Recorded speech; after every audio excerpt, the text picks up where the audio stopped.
चलिए लास्ट हमने कहाँ तक पढ़ा था? करंट निकालना बता दिया, वोल्टेज और प्रतिरोध निकालना बता दिया।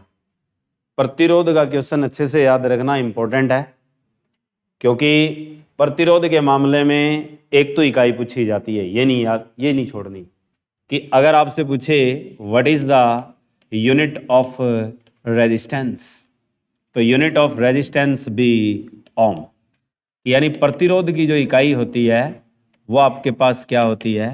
ओम। और सिंबल भी बताया था इसका, क्या लिखा जाता है? ओमेगा।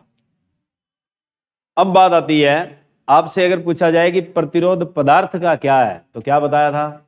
गुण। It is the property of any substance by virtue of which it oppose electric current pass through that conductor. यानी ये किसी पदार्थ का वह गुण जिसके कारण अपने में से चलने वाली धारा का विरोध करता है। यानी ये अपने आप में कैसा गुण हुआ? विरोधी गुण। तो इसलिए प्रतिरोध के मामले में अगर पूछे, तीन बातें सिखाई थी। प्रतिरोध पदार्थ या परिपथ का पूछे कि क्या है, तो गुण है। ओम के नियम में पूछे तो प्रतिरोध आर लिखा जाता है। तो आर क्या होता है ओम के नियम में? अनुपातिक स्थिरांक। ठीक है। और एक हमने क्या लिखा था प्रतिरोध के लिए? हाँ, कि धारा के लिए क्या है, तो धारा के लिए क्या होता है? ये विरोध। ठीक है। तो इसलिए तीन बातें होती है, पदार्थ का गुण है, धारा के लिए विरोध है, और ओम के नियम में आर क्या होता है अपने आप में? अनुपातिक स्थिरांक। ठीक है। उसके बाद हमारे पास बात आती है किसका संकेत क्या होता है? संकेत लिखा जाता है प्रतिरोध का। तो प्रतिरोध का संकेत क्या होता है? ये होता है परिपथ के लिए प्रतिरोध का संकेत। अब इसका मतलब क्या है? इसका मतलब है कि ये निश्चित प्रतिरोध है। निश्चित का मतलब है कांस्टेंट रेजिस्टेंस। ये निश्चित प्रतिरोध है। निश्चित का मतलब है आपके पास कांस्टेंट रेजिस्टेंस, कि ये तुम्हारे पास कांस्टेंट रेजिस्टेंस है, फिक्स वैल्यू है। यानी इस रेजिस्टेंस की जो वैल्यू है वो कैसी है? फिक्स है। एक ये आता है और इसके बीच में एरो लग जाए, तो इसका मतलब क्या है? इसका मतलब है कि ये आपके पास क्या कहलाएगा? रियोस्टेट। या तो इसे रियोस्टेट कह दो, या इसे हम क्या कहेंगे? चर प्रतिरोध। चर प्रतिरोध को इंग्लिश में क्या कहा जाता है? Variable resistance. कि ये आपके पास बदलने वाला प्रतिरोध है, कि इसको बदला जा सकता है, या परिपथ में धारा चलने से इसमें बदलाव आता है। इसे कहते हैं हम चर प्रतिरोध, या इसे कहते हैं वेरिएबल रेजिस्टेंस। तो आपसे संकेत पूछे जा सकते हैं कि आपके पास चर और अचर प्रतिरोध के संकेत क्या होते हैं। कि अचर होता है या जो निश्चित होता है उसका डायरेक्ट संकेत ये होता है, बीच में तीर नहीं होता। जो चर होता है इसके या तो बीच में तीर मिलेगा, और या ऐसे ऊपर एरो की नोब मिलेगी। ये अगर दो संकेत आ जाएं तो ये दोनों के दोनों कैसे प्रतिरोध होते हैं? चर। और जो चर प्रतिरोध होता है इसे स्पेशली एक नाम दिया जाता है रियोस्टेट।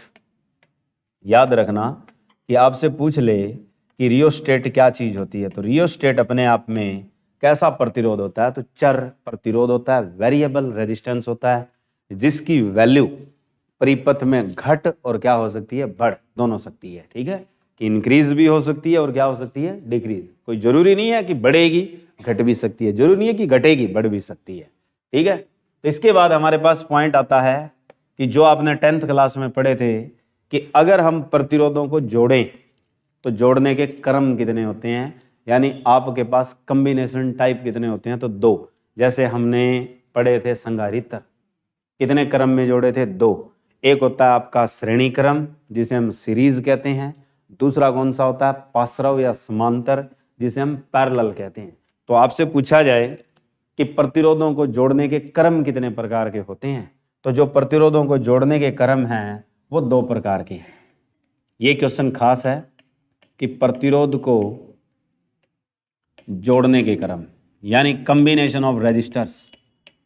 तो प्रतिरोधों को जोड़ने के जो क्रम हैं वो आपके कितने प्रकार के हैं? दो। इसे बोलते हैं combination of register, combination of resistance. Resistances आ जाए वर्ड, और दूसरा वर्ड क्या हो सकता है, रजिस्टर। ठीक है, अब दो क्रम है, दो कौन कौन सा है, पहला आपको बताया है, जैसे आप पढ़ के आए हो, श्रेणी क्रम। श्रेणी क्रम का मतलब है सीरीज, कि resistors are combined in series.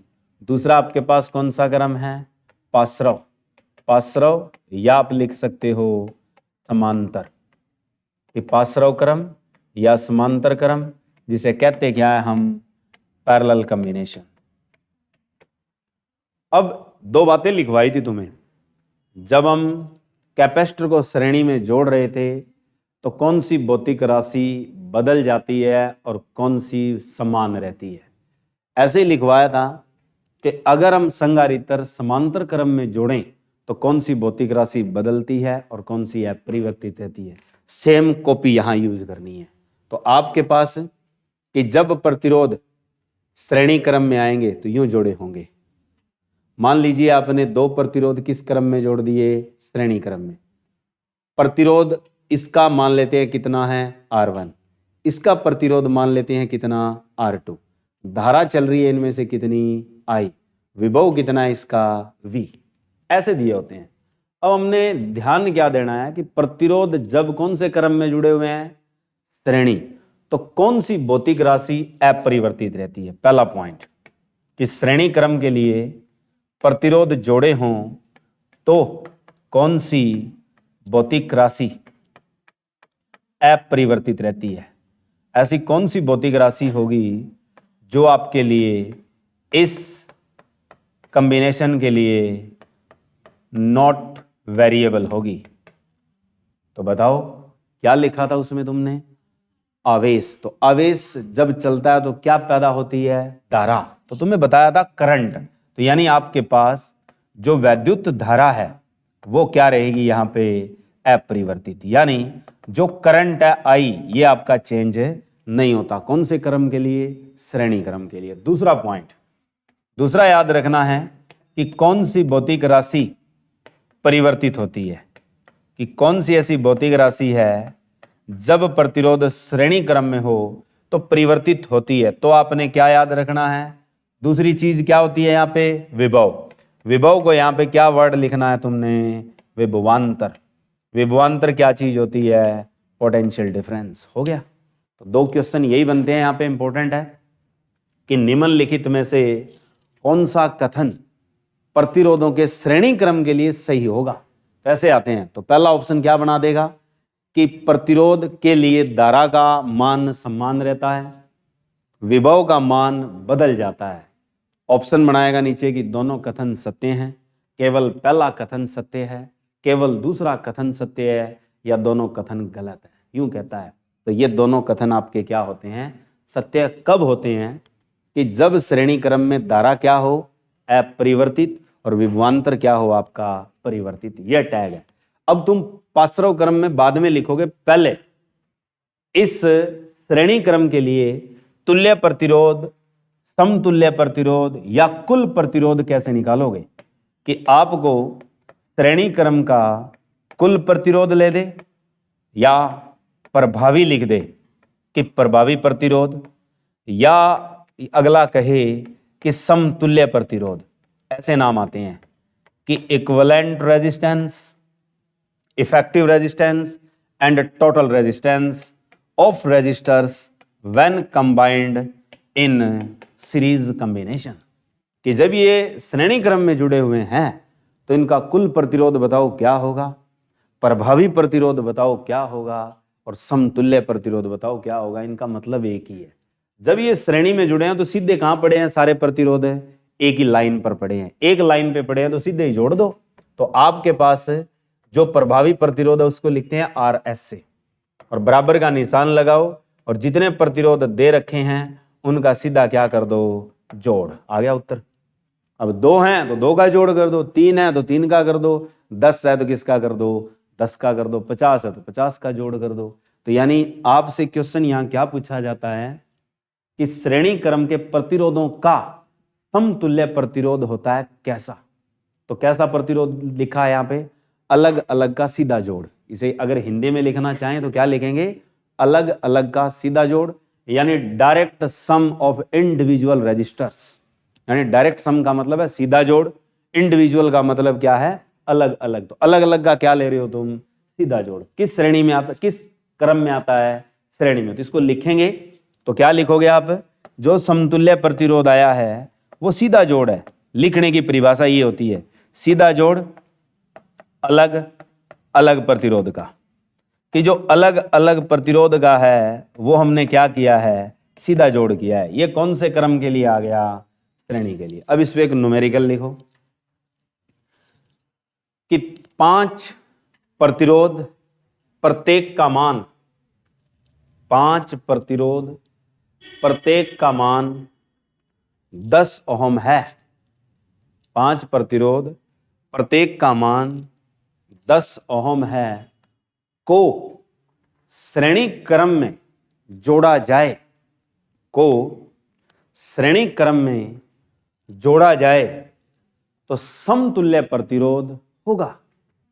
को हाँ, श्रेणी क्रम में जोड़ा जाए तो समतुल्य प्रतिरोध होगा।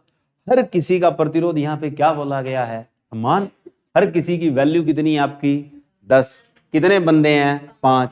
तो तुम सीधे जोड़ रहे हो, सीधे जोड़ रहे हो तो इसका मतलब 5 से सीधी क्या कर दो, गुना कर दो, उत्तर आ गया। तो यानी ये भी 10 है, ये भी 10 है, आगे वाला R3 आएगा वो भी कितना है, 10।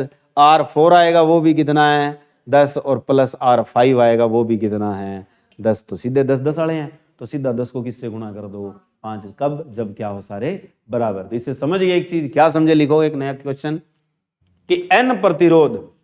अब ये क्वेश्चन टैग करता है, इसी तरीके से पूछा जाता है कि n प्रतिरोध, हाँ n स्मॉल n लिखा जाता है जब भी n बोला जाता है। साइंस की परिभाषा, साइंस की भाषा या साइंस के लिए जब भी संख्या का इस्तेमाल होता है सबसे पहले तो छोटे n का इस्तेमाल होता है साइंस में सबसे ज्यादा, ठीक है। और जो बड़े n का यूज होता है वो सिर्फ फिक्स जगह होता है, जैसे ट्रांसफार्मर की कॉइल है, ट्रांसफार्मर के छल्ले आ गए, ऐसी जगह जो शब्द लिखे जाते हैं वहां पे जो छल्लों की संख्या आती है वो हमेशा किस में यूज होती है, कैपिटल है n में होती है, ठीक है। तो लिखो कितने प्रतिरोध है, n प्रतिरोध प्रत्येक का मान r है। n प्रतिरोध प्रत्येक का मान r है को श्रेणी क्रम में जोड़ा जाए, को श्रेणी क्रम में जोड़ा जाए तो समतुल्य प्रतिरोध होगा, तो समतुल्य प्रतिरोध होगा। हाँ, n इंटू आर, क्योंकि यही सीख रहे हैं आप, R1 R2 R3 R5। तो यहां आपने गुणा किससे करी थी, 10 को 5 से। अब सारे बराबर ही हैं, सबकी वैल्यू कितनी है, R। संख्या कितनी है, n, तो n से गुणा सीधी किसको कर दो, R से, उत्तर आ गया, ठीक है। अब एक लिखो क्वेश्चन इसका, तो यानी समतुल्य प्रतिरोध कितना बना, n इंटू आर। अब लिखो एक क्वेश्चन कि 100 चालक समान प्रतिरोध के, 100 चालक समान प्रतिरोध के श्रेणी क्रम में जोड़े गए हैं। 100 चालक समान प्रतिरोध के श्रेणी क्रम में जोड़े गए हैं तो प्रत्येक का मान 0.5 ओम हो। प्रत्येक का मान 0.5 ओम हो तो समतुल्य प्रतिरोध होगा। प्रत्येक का मान 0.5 ओम हो तो समतुल्य प्रतिरोध होगा।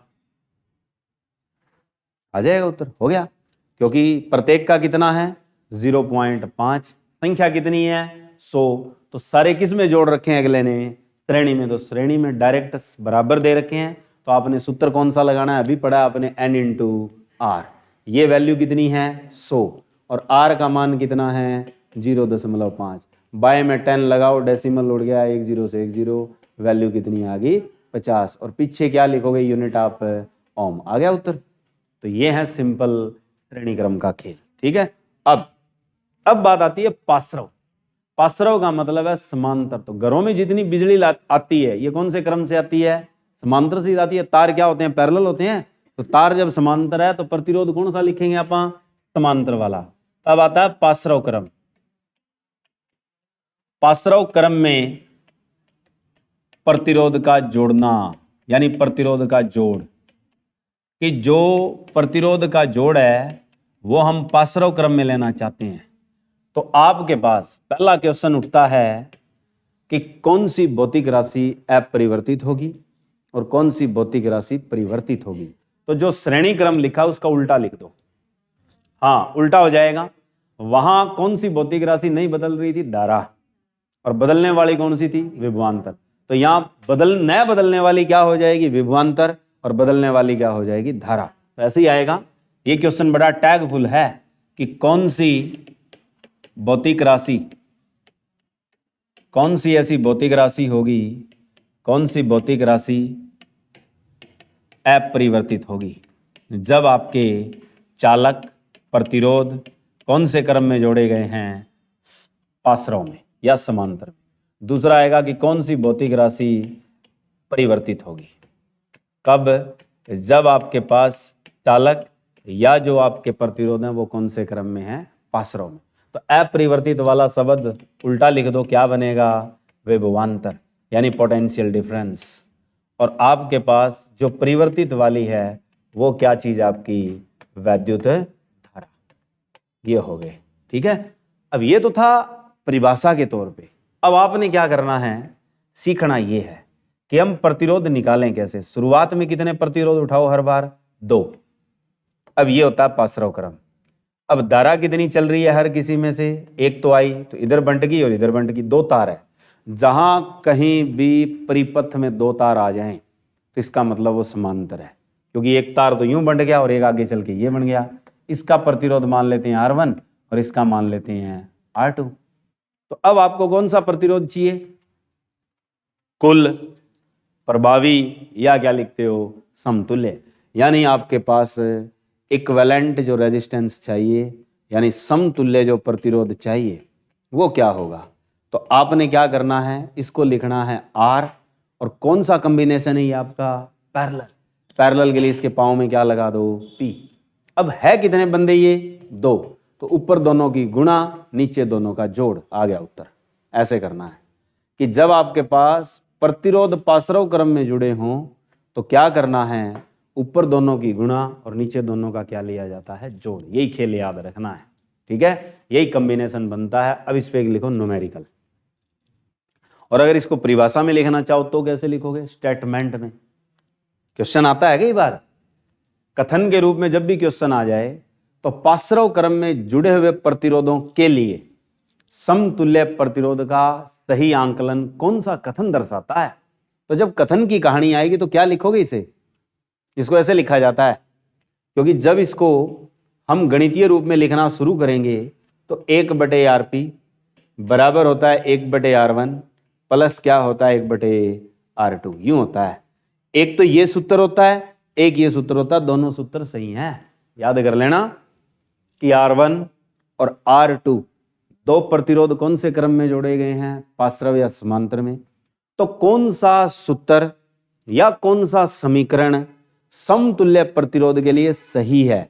तो ये वाला भी सही है और ये वाला भी क्या है? सही है। तो पहला, दूसरा, तीसरा ऑप्शन हो सकता है A व B, और D एक नए ऑप्शन पैदा कर देगा, ठीक है। तो हम कंफ्यूजन में रहते हैं कि ऑप्शन कौन सा है। या तो बंदे ये लगाएंगे या बंदे ये लगाएंगे, लेकिन ऑप्शन दोनों ही आपके ठीक हैं, सही हैं, ठीक है।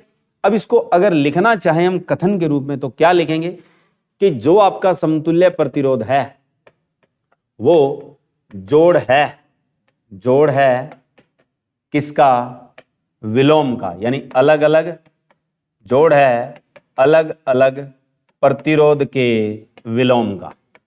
कि जोड़ किसका ले रहे हो तुम? अलग अलग प्रतिरोध के विलोम का। यानी it be the sum of individual resistance in reciprocal form. यानी कौन सी कंडीशन में लिया है तुमने? रेसिप्रोकल। रेसिप्रोकल का मतलब है उल्टा। उल्टे करके जोड़े हैं आपने। पहले कैसे जोड़ रहे थे तुम? सीधे। अब कैसे जोड़े हैं तुमने? उल्टे, बस यही तो खेल है। इसमें जोड़ विलोम का है, उसमें जोड़ कैसा था, सीधा। अब इस पे एक न्यूमेरिकल लिखो तुम।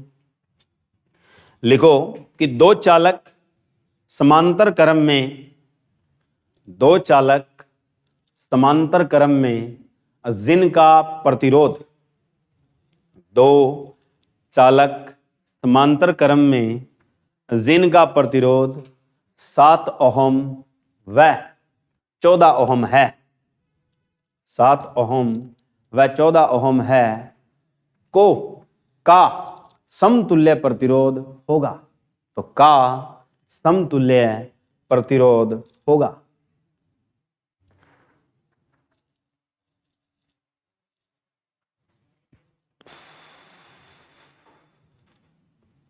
कितना आया?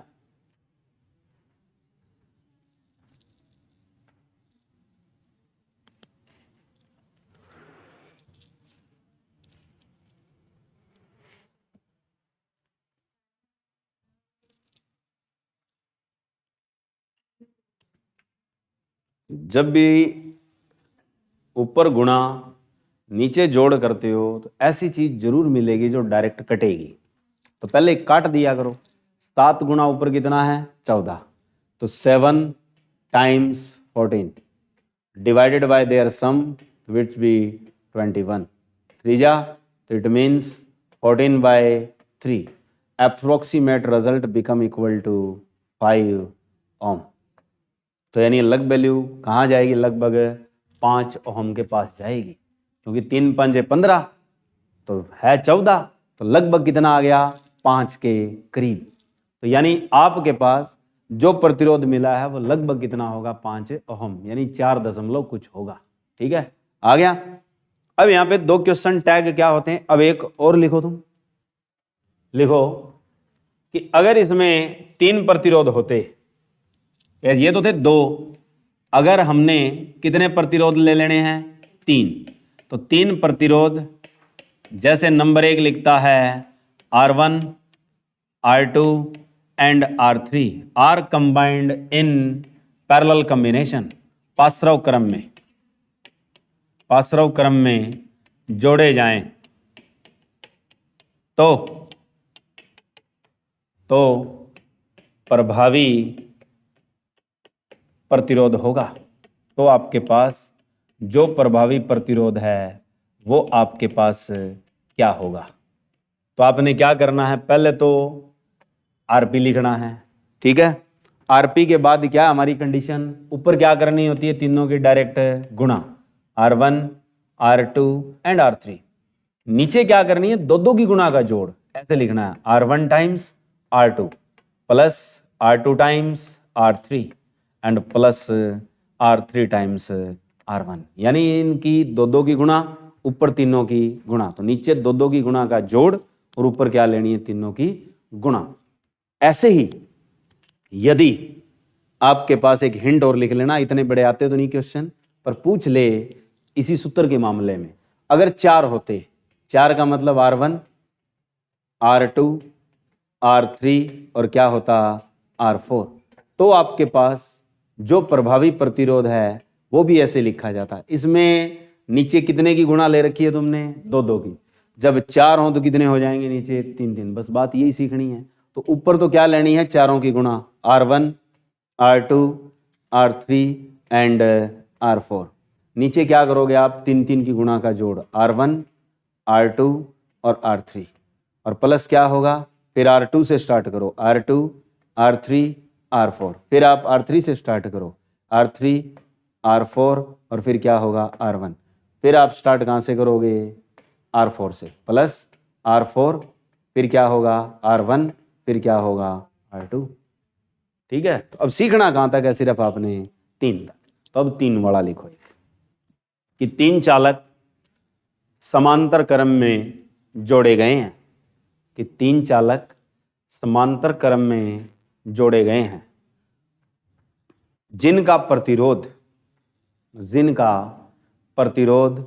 क्रमशः 2, 3 व 4 ओम है। जिनका प्रतिरोध 2, 3 व 4 ओम है। तो प्रभावी प्रतिरोध होगा। तो प्रभावी प्रतिरोध होगा, प्रभावी शब्द आए, समतुल्य शब्द आए और कुल आए तो इनका मतलब एक ही होता है, क्योंकि वो एग्जामिनर पे डिपेंड करता है कि which word have to be used, कि कौन सा शब्द वो प्रयोग कर रहा है। ठीक है, इंग्लिश में भी इनके नाम अलग अलग हैं। एक टोटल है, प्रभावी में इफेक्टिव लिखा जाता है और समतुल्य के लिए वर्ड इक्विवेलेंट लिखा जाता है। ठीक है, तो क्या आया, ये बड़ा है, 3 दे रखे हैं, ऊपर तीनों की गुणा, नीचे 2 की गुणा का जोड़, उत्तर आएगा।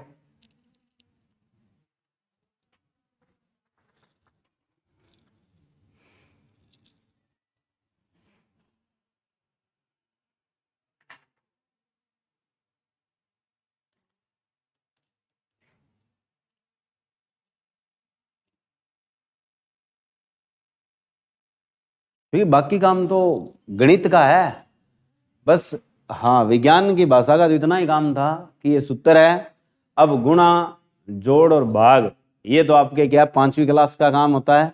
ठीक है, तो क्या है अपने पास 2, 3 और 4, ऊपर ये लिखने के बाद आपने पहले इन 2 की गुणा ले लेनी है 6, फिर इन 2 की ले लेनी है 12, फिर इन 2 की ले लेनी है 8। हो गया, 4 तिये 12 दूनी 24। ठीक है, और ये कितना बना 26, कट के आ जाएगा 12/13।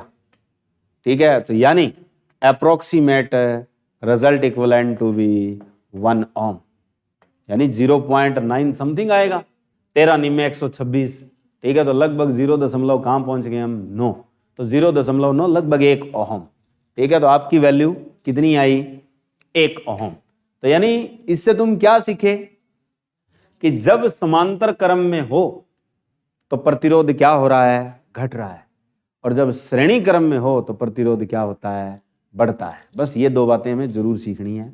अब लिखो एक कि n प्रतिरोध जिनका मान समान है, n प्रतिरोध जिनका मान समान है r, जिनका मान समान है r को पाशरव क्रम में जोड़ा जाए, को पाशरव क्रम में जोड़ा जाए तो समतुल्य प्रतिरोध होगा। तो समतुल्य प्रतिरोध होगा। उसमें तुमने r को n से क्या करी थी, मल्टीप्लाई, तो यहां उल्टा करोगे, क्या करोगे, भाग, या बात खत्म, कहानी खत्म होगी। ठीक है, कि अगर आपके प्रतिरोध जो हैं वो कितने आपके n, तो प्रतिरोध n, प्रत्येक का मान कितना आपके पास r, तो अगर हमने इसको क्रम कौन सा दिया है, पाशरव, तो कुल जो प्रतिरोध होगा यानी जो समतुल्य प्रतिरोध होगा वो आपके पास कितना आएगा, RP से डिनोट करते हो, तो RP क्या लिखोगे आगे, R, वहां तो करी थी तुमने गुणा और यहां क्या करोगे तुम, भाग। बस चाहे जितने मर्जी दे रखे हैं हमें चालक, कोई फर्क नहीं पड़ता, जब क्रम कौन सा हो, पाशरव, और प्रत्येक की वैल्यू क्या हो, समान, तो ये सूत्र लगाना है। तो लिखो इस पे एक न्यूमेरिकल, 100 चालक जिनको समांतर क्रम में जोड़ा गया है, कि आपके पास 100 चालक हैं जिनको समांतर क्रम में जोड़ा गया है, तो 100 चालक जिनको समांतर क्रम में जोड़ा गया है, प्रत्येक का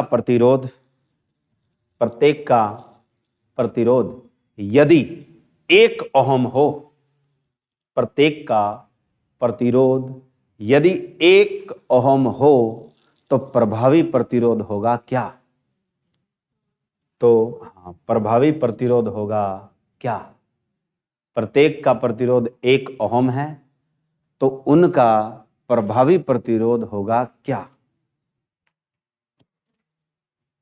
प्रत्येक की वैल्यू 1 है, संख्या तुम्हारी कितनी है 100, उत्तर आ गया हाथों हाथ, कितना आएगा 1/100। तो 1/100 की वैल्यू क्या बनेगी दशमलव में, बताओ, 1/100, क्योंकि प्रत्येक की वैल्यू 1 ओम है, संख्या उनकी 100 है, तो result will become equal to 0.01 ohm. दशमलव नहीं लगाना आता है तो सीख लेना, बड़े काम की चीज है। जिस किसी को दशमलव नहीं आता उनके लिए प्रॉब्लम क्रिएट करता है हमेशा, ठीक है। क्योंकि दशमलव कैसे लगाया जाता है, जो 1 0 है उसके लिए 1 डिजिट छोड़ना होता है। अब डिजिट के ऊपर 1 पड़ा है तो आगे फिर 0 पड़ी है, तो इसके लिए ऊपर 0 सेट करनी होती है। फिर जहां इक्का आ जाए, इक्के के लिए ऊपर क्या लगाया जाता है, दशमलव। तो इसलिए वैल्यू कितनी बनी, 0.01 ओम। कईयों को दशमलव के बाद जब बोला जाता है तो बोलने भी दिक्कत है, कि जैसे यहां लिख दिया 14.75, कोई इसको बोलता है 14.75। तो बोला अलग अलग डेसिमल के बाद, after decimal each digit wording separate, यानी जो प्रत्येक डिजिट होगा वो अलग अलग बोला जाएगा, ये याद रखना, ठीक है। आगे ये थी हमारे पास सारी कहानी किसकी, प्रतिरोधों की। जब हमने इसको किस में जोड़ा है, श्रेणी में, और जब कहां जोड़ा है, पासरों में। अब 2 क्वेश्चन लिखो इंपॉर्टेंट, कि जब प्रतिरोधों या चालकों को, दोनों में से कोई वर्ड हो, कि जब प्रतिरोधों या चालकों को श्रेणी क्रम में जोड़ा जाता है, जब प्रतिरोधों या चालकों को श्रेणी क्रम में जोड़ा जाता है, तो उनका प्रभावी प्रतिरोध,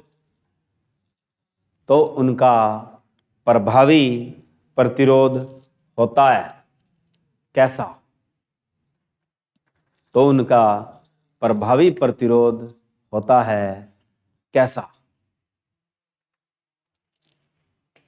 तो ऑप्शन ऐसे देते हैं, पहला ऑप्शन देता है बड़ा हुआ,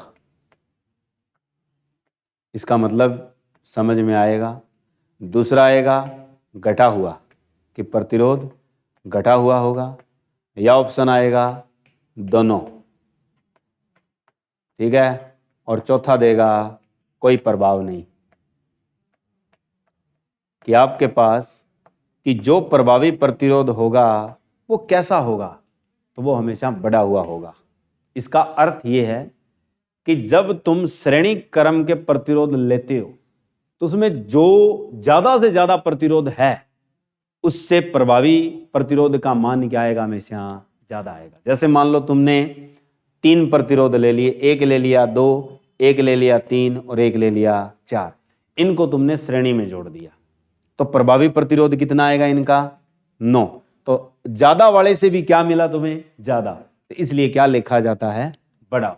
अब एक और लिखो, कि यदि चालक या प्रतिरोध, यदि चालक या प्रतिरोध को पाशरव क्रम में जोड़ा जाता है, यदि चालक या प्रतिरोध को पाशरव क्रम में जोड़ा जाता है, तो प्रभावी प्रतिरोध होगा कैसा।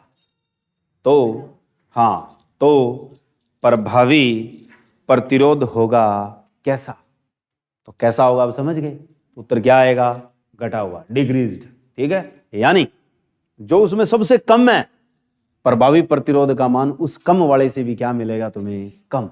जैसे तुम यहां निकालो तो क्या आएगा इसका, 2 तिये 6 चौक क्या बनेगा, 24, ठीक है। और नीचे कितना बनेगा, 26, अभी किया है। तो यानी वैल्यू कितनी आएगी, 12/13। तो ये वैल्यू क्या है, 1 से कम। इसका मतलब सबसे कम प्रतिरोध कितना आया, 2। प्रभावी उससे भी क्या मिला है तुम्हें, कम। तो प्रभावी प्रतिरोध कैसा है यहाँ पर, घटा हुआ। तो यानी यही कॉम्बिनेशन इंपॉर्टेंट है। दोनों क्वेश्चन लॉजिकफुल है, कि अगर हम किसी जगह पे चालकों को श्रेणी क्रम में जोड़ देते हैं तो इससे प्रतिरोध पर क्या प्रभाव पड़ेगा। तो प्रतिरोध श्रेणी में हमेशा क्या होता है, बढ़ता है। और अगर उल्टा पासरों में पूछे तो प्रतिरोध हमेशा क्या होता है, घटता है। ये 2 लॉजिक है। आगे अब दोनों एक साथ आ जाएं। मान लीजिए लिखो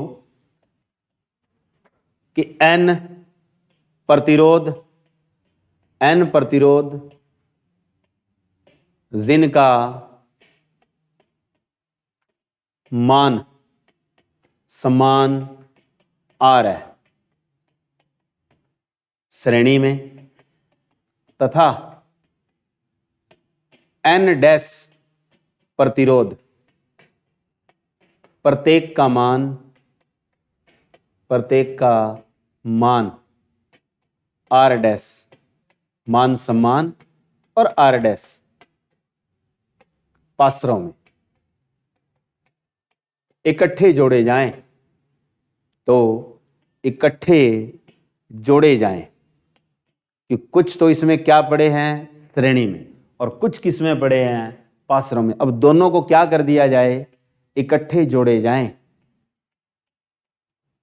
तो प्रभावी प्रतिरोध होगा क्या, तो प्रभावी प्रतिरोध होगा क्या।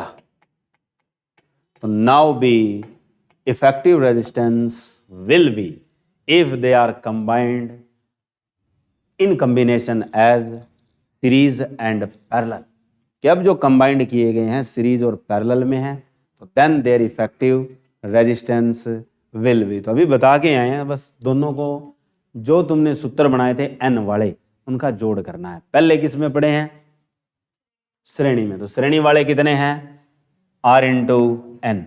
अब जोड़ रहे हो ना, तुम जोड़ रहे हो तो इकट्ठे जोड़ो, तो ये क्या लगा लो प्लस, आगे वाले किस में बैठे हैं सारे के सारे पासरों में, क्योंकि जोड़ इकट्ठा होता है तो दोनों का एक साथ चलेगा। ये दोनों श्रेणी में, तो आगे वाली चीज भी इसके साथ जुड़ी है, वो श्रेणी में तो वो क्या लिखी जाएगी आर डैश और बटे में क्या लिखोगे एन डैश। ठीक है, ये लिखना है। तो यानी इंपॉर्टेंट क्वेश्चन है, एक सर्किट देता हूं ऐसे आ जाए, एक प्रतिरोध ये है, एक प्रतिरोध ये है, फिर एक ऐसे आ जाए और एक ऐसे आ जाए, ये दे दे और दो बिंदु लगा दे, ये लिख दे बी और ये लिख दे ए, और यहाँ लिख दे 0.1 ओहम, 0.1 ओहम, 0.1 ओहम और 0.1 ओहम, ऐसे आए। अब कहे ए और बी के बीच का प्रभावी प्रतिरोध बताइए क्या होगा। निकालो कि ए और बी के बीच प्रभावी प्रतिरोध क्या होगा। जहां तार फैले हैं उनको एक तार पे इकट्ठा करो पहले, बस यही खेल होता है, क्योंकि पहले एक तार चल रहा है, आगे चल के तार कितने हो गए दो, तो वो दो तार नहीं रहने चाहिए, वो किस में हो जाए वापिस एक में, क्योंकि ये दोनों किस में नजर आ रहे हैं तुम्हें समांतर, ये दोनों किस में नजर आ रहे हैं तुम्हें श्रेणी में, और फिर सारे ही किस में नजर आ रहे हैं तुम्हें श्रेणी में, क्योंकि एक ही तार पे बैठे हैं ए से लेके कहां तक बी तक। तो निकालो, कैसे निकालोगे, तरीका वैसे ये है। अगर लॉजिक समझ में आ गया हो तो, क्योंकि सब का प्रतिरोध क्या नजर आ रहा है तुम्हें सम्मान, तरीका यही लगाओगे n r plus r dash by क्या यूज करोगे एन डैश। तो बता देता हूं एन आर, एन का मतलब पहले श्रेणी में कितने पड़े हैं दो, ठीक है, तो ये लिख लो। फिर आगे वाले ये किस में पड़े हैं पासरों में, पर है तो एक ही तार पे, तो इसलिए दोनों को एक साथ क्या किया जाएगा जोड़ा जाएगा। तो आपने 2 और गुणा क्या लिख लेना है 0.1, ये तो हो गया पहले 2 का हिसाब। फिर आगे प्लस, आगे कितना 0.1 और बटे कितना हो जाएगा तो आ लिया। ठीक है, अब ये तो वैल्यू कितनी बनी 0.2 और प्लस इसकी वैल्यू कितनी होगी, अब दशमलव के बाद एक का है और नीचे दुआ है, तो 1/2 कितना होता है 0.5, तो अब उसमें पॉइंट तो लगा हुआ है तो पड़ा रहने दो, अब 0 से आगे स्टार्ट करनी है और क्या लगा दो 50। ठीक है, तो अब इसको अगर जोड़ें हम तो वैल्यू कितनी आएगी तुम्हारे पास 0.2 और क्या हो जाएगी 5 और पीछे क्या लगा दो ओम, आ गया उत्तर। ठीक है, तो यानी जब ऐसा कहीं डायग्राम से अगर रेजिस्टेंस पूछता है तो आपने क्या करना है, एक एक ये सेम आते हैं, ज्यादातर एग्जामिनर देता ही सेम है, बहुत आसान देता है, पर बंदा क्या इस लॉजिक में फंस जाता है कि जुगाड़ क्या है, क्योंकि पढ़े हों तो हमें जुगाड़ नहीं लगेगा, ना पढ़े हों तो जुगाड़ लगेगा। ठीक है, तो इसलिए बहुत ही सिंपल और इजी चीज होती है जो एग्जाम में हम क्या है इग्नोरेंस पॉइंट में रखते हैं और यूं सोचते हैं कि बड़ा टफ मामला है, तो ऐसा नहीं है। एक लिखो अब क्वेश्चन कि पहले 5 चालक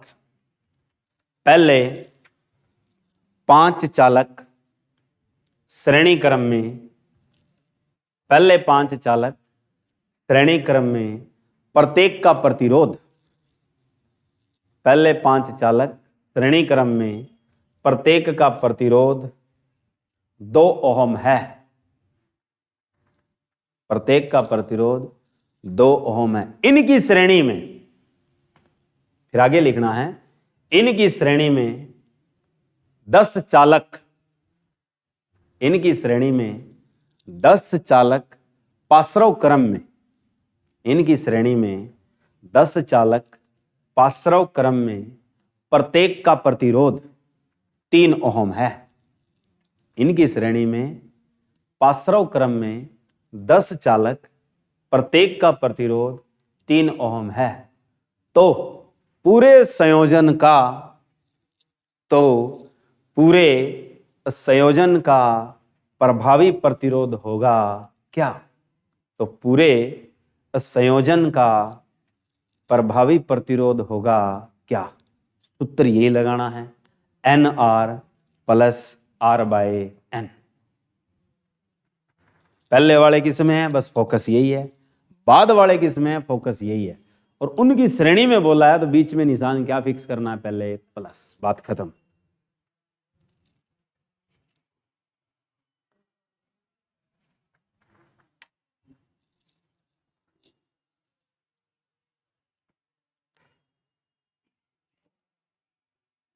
कितना आया?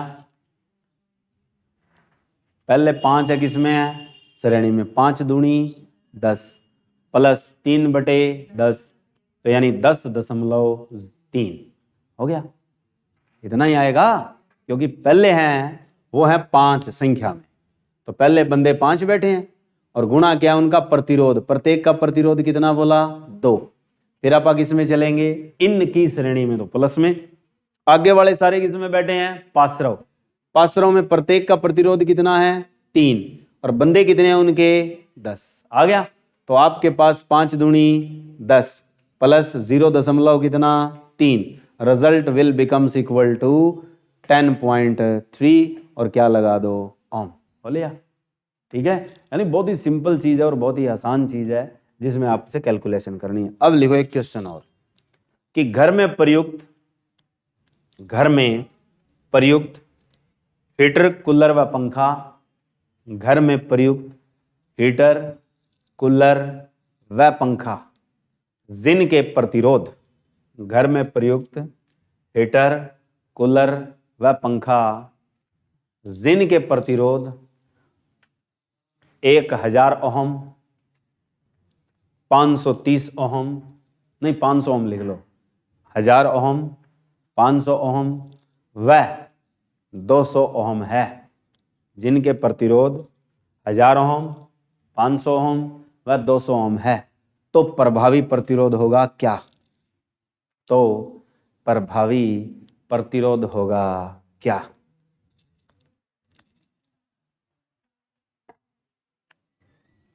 निकालो। घर में जब प्रयुक्त की बात आ जाए तो तुम्हें क्रम नहीं बताया जाएगा, याद रखना, यह हमेशा दिमाग में फिट कर लो, कि जब घरेलू उपकरण की बात आएगी विद्युत के परिपथ के लिए, तो तुम्हें कभी भी क्रम नहीं देगा अगला। क्यों? क्योंकि उसे पता ही है घर में ही तो रहता है, कौन सा उजाड़ में जंगलों में रहता है, ठीक है। और उसे पता भी होना चाहिए कि घर में जो लाइट आ रही है, इलेक्ट्रिसिटी आ रही है, वो कौन से क्रम से आ रही है। तो बस वही तरीका लगाना है, कौन से क्रम में आती है, समांतर लगा दो, फिर आ जाएगा, तो प्रभावी प्रतिरोध अपने आप सामने होगा। बना दो, कितना होगा, ऊपर तीनों की, नीचे 2 की गुणा का जोड़, हो गया उत्तर, खेल खत्म।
हो गया? कितना आया?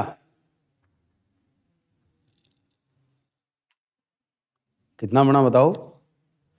पहले क्या है 1000, तो 10 की पावर कितनी है उसके पास? 3।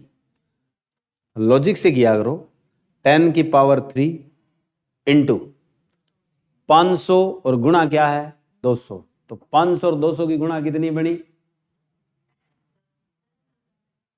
500 और 200 की गुणा 10,000 होती है।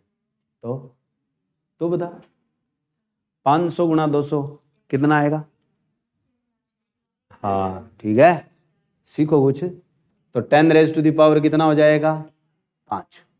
ये तो हो गया ऊपर का हिसाब। अब चलते हैं नीचे। पहले 1000 की और किसकी? 500 की। तो 1000 के पास जीरो कितनी है? 3। 500 के पास कितनी है? 2। तो 50 लिख लो और बाकी जीरो 10 पे उठा दो, तो 10 की पावर कितनी हो जाएगी? 5। ठीक है, फिर चलो प्लस। अब 500 और किसकी गुणा करोगे तुम? 200 की। तो अभी करी है ना, कितनी आई है? 10 की 5। फिर प्लस, अब किसकी करोगे? 200 की और 1000 की। तो दुआ लिख दो और 10 की कितनी आनी है फिर से? 5। तो यही खेल है। अब 10 की 5 यहां से क्या हो जाएगी? कॉमन। ऊपर भी 10 की 5 उड़ गई, तो ऊपर कितना बचेगा? 10 की पावर 3। नीचे क्या बचा आपके पास? 5, और यहाँ कितना है? 1, और यहाँ कितना है? 2। तो कितना हो गया नीचे? 8 हो गया। 8 हो गया, तो 1000 बटे 8 कितना हो गया? 125, और क्या आ गया? ओम। ठीक है, तो हमारे पास अब इस क्रम का जो समतुल्य प्रतिरोध है वो कितना मिला? 125 ओम आ गया। ये लो आज के लिए इतना ही। ठीक है, आगे और पढ़ के आना कल रेजिस्टेंस का कॉम्बिनेशन।